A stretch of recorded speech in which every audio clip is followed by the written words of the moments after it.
শীতের সকালের ভাপা পিঠা নিঃসন্দেহে লোভনীয় একটি খাদ্য।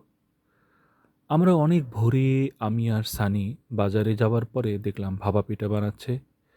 তো তাকে অনুরোধ করলাম আমাদের ভাপা পিঠা দিতে। তিনি আমাদের ভাপা পিঠা দিলেন। তা আমরা ২ টো ভাপা পিঠা আমাদের গ্রামের মুরব্বি লেবু ভাইকে দিলাম। ১ম এ পাঠিয়ে দিলাম। এরপরে আমরা খেতে শুরু করলাম।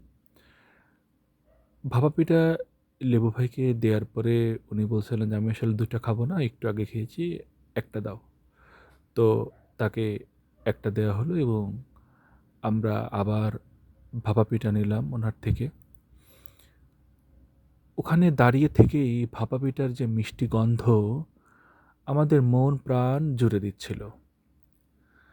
ভাপা পিঠাগুলোর রং দেখতে সুন্দর এবং এর যে ধোঁয়া ওঠা গন্ধ তা আপনাদের সবাইকে পাগল করবে। একটা কুকুর এসেছিল, আমরা তার সঙ্গে ভাগ করে খাওয়ার চেষ্টা করলাম। তাকে দেওয়ার পরে সে এটি খেতে লাগলো। আদরের প্রাণী, অনেক বিশ্বস্ত। ভালো থাকুন, সকলের সুস্বাস্থ্য কামনা করি।